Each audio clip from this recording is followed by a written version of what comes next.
আউযুবিল্লাহি মিনাশ শাইতানির রাজিম বিসমিল্লাহির রহমানির রহিম। আমি নবম শ্রেণীর শিক্ষার্থীদের জন্য পদার্থবিজ্ঞানের একটি সমস্যা নিয়ে দুটি গাণিতিক সমস্যা নিয়ে আলোচনা করব।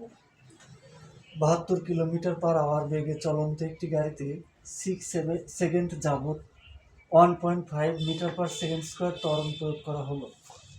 গাড়িটির শেষ বেগ কত এবং ত্বরণকালে কত দূরত্ব অতিক্রম করবে? আমি প্রথমে ১ নম্বর সমস্যার সমাধান করছি। আমরা পদার্থবিজ্ঞানের গাণিতিক সমস্যার সমাধানের ক্ষেত্রে প্রথমে লিখে নেব দেওয়া আছে। আমরা এই ১ নম্বর প্রশ্নের সমাধান করছি। প্রথমে আমরা লিখে নেব দেওয়া আছে।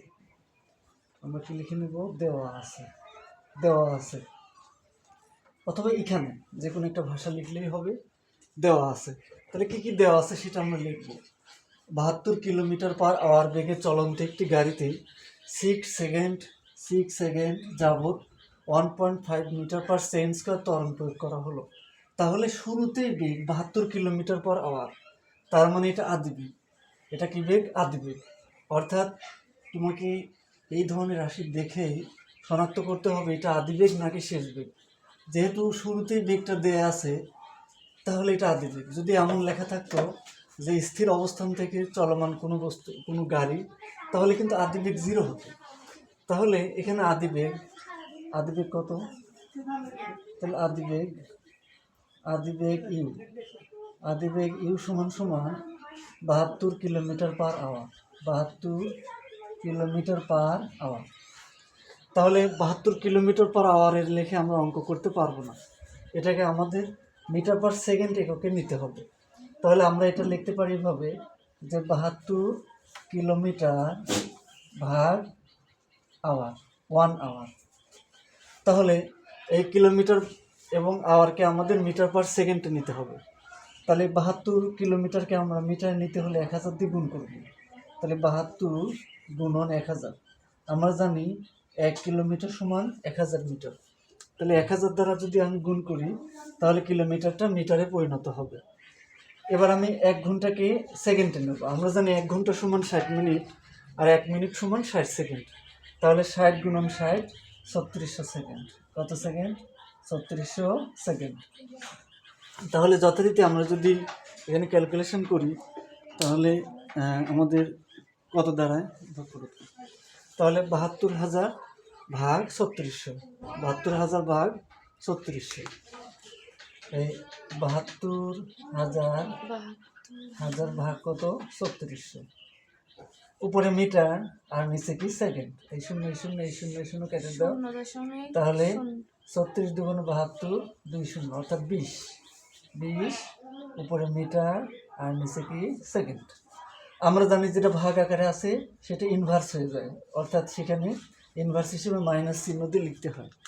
তাহলে ভাগকে যদি আমরা একসাথে লিখি তাহলে সেটাকে কি হয়? ইনভার্স আকারে লিখতে হয়। তাহলে ২০ মিটার পার সেকেন্ড।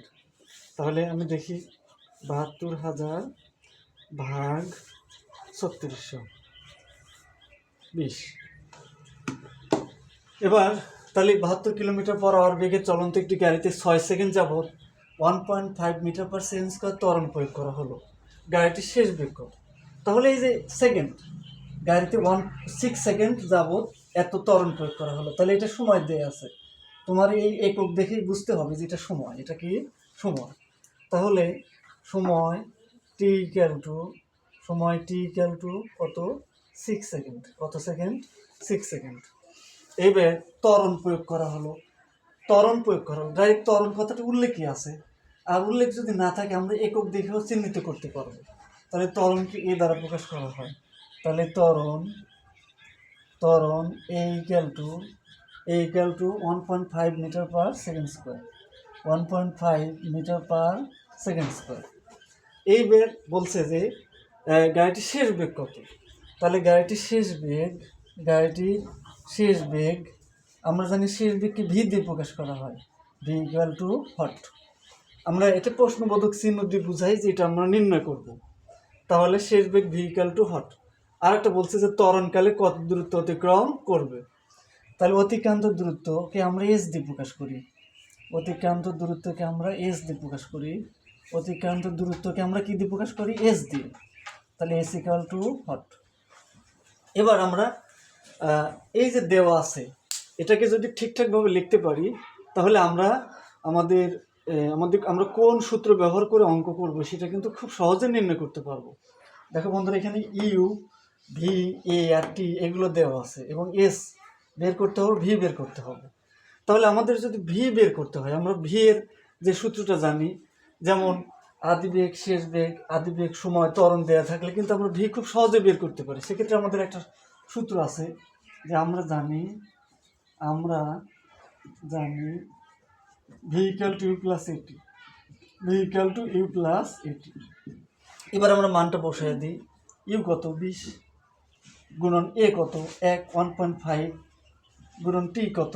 6 সেকেন্ড। তুমি যদি এখানে একক বসাতে চাও বসাবে, আর যদি একক না বসায় একেবারে শেষে বসাতে চাও তাও হবে, একই কথা, যে কোনো এক জায়গায় বসালেই হবে। তাহলে 1.5, এই যে ত্বরণ 1.5, এ 1.5, টি 6 সেকেন্ড, আর ইউ হচ্ছে 20। তাহলে আমরা 1.5 গুণন 6 যোগ 20 যদি ক্যালকুলেশন করি তাহলে কত আসে?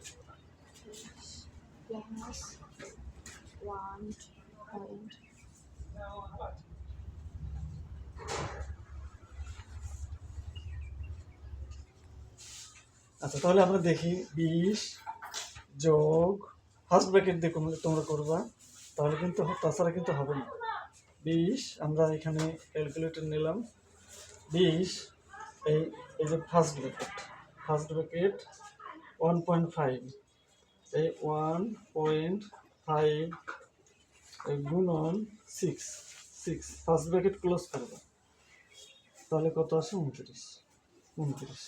তাহলে বেগ কত? 29 metre per second. 29 metre per second, বেগের একক মিটার পার সেকেন্ড। তাহলে শেষ বেগ ভি 29 মিটার পার সেকেন্ড। তাহলে আমরা কিন্তু একটা অংশের সমাধান করলাম, গাড়িটির শেষ বেগ কত, এই অংশটা আমাদের হয়ে গেল। এই বলছে ত্বরণকালে কত দূরত্ব অতিক্রম করবে, তাহলে অতিক্রান্ত দূরত্ব। আবার তাহলে আমরা এখানে লিখে আমরা জানি গাড়িটির শেষ বেগ এই গাড়িটির শেষ বেগ, এটা লিখতে পারি। গাড়িটি অনেকে সংক্ষিপ্ত করতে চায় ভাষা, ইচ্ছা।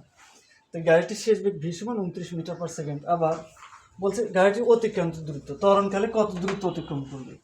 আবার গাড়িটির অতিক্রান্ত দূরত্ব, গাড়িটির অতিক্রান্ত দূরত্ব গাড়িটির অতিক্রান্ত দূরত্ব এস ইকুয়াল টু কি রাশি দেওয়া আছে দেখো তোমরা, এখানে আদিবেগ দেওয়া আছে, সময় দেওয়া আছে, ত্বরণ দেওয়া আছে, আবার আমরা শেষ বেগও পারলাম, যদিও এখানে ইউজ করতে পারবো। তাহলে এস বের করতে হবে।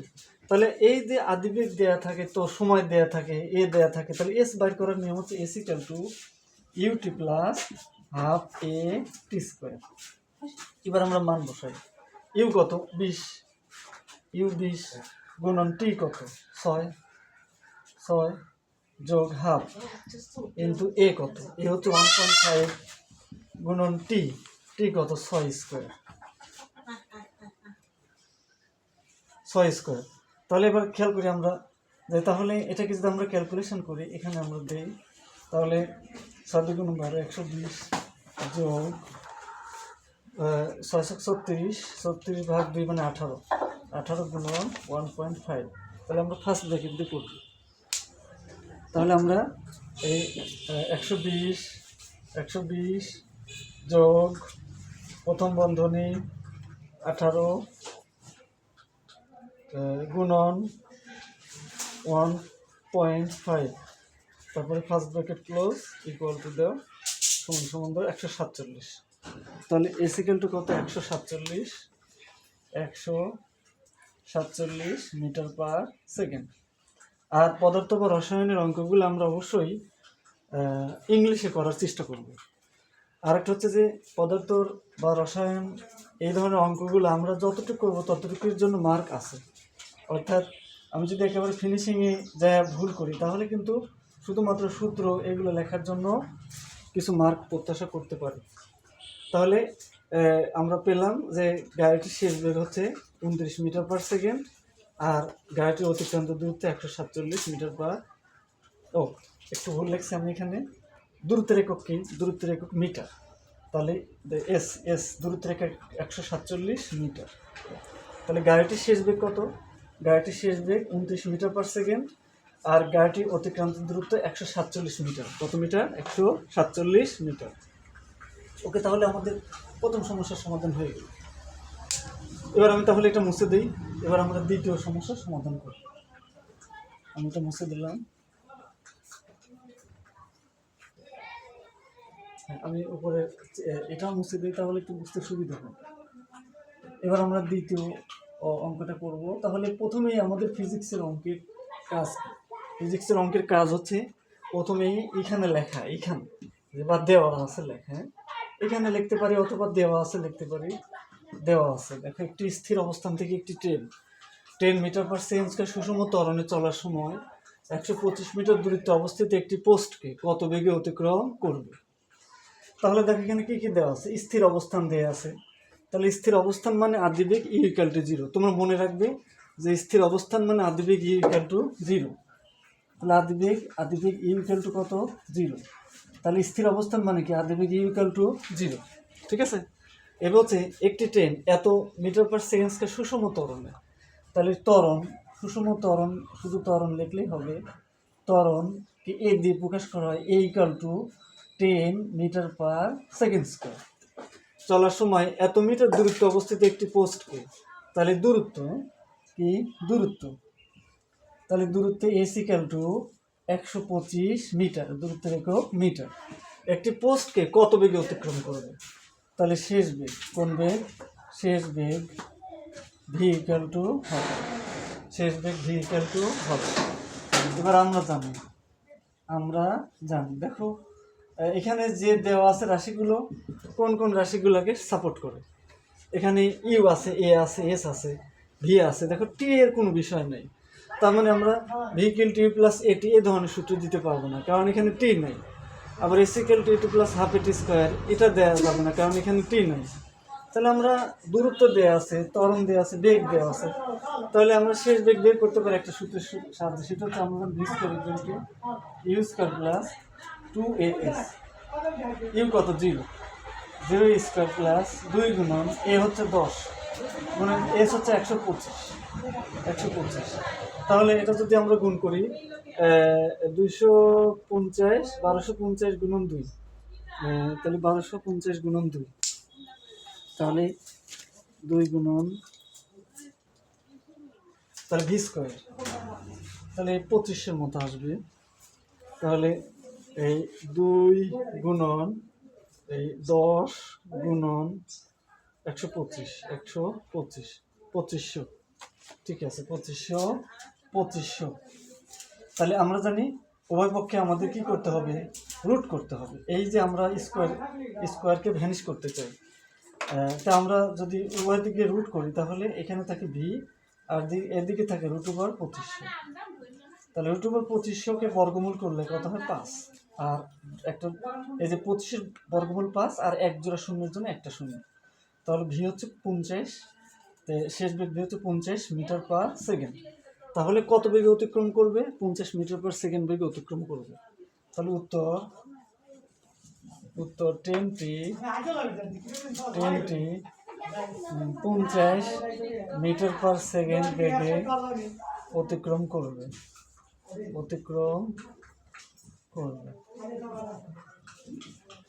আজকে এই পর্যন্তই।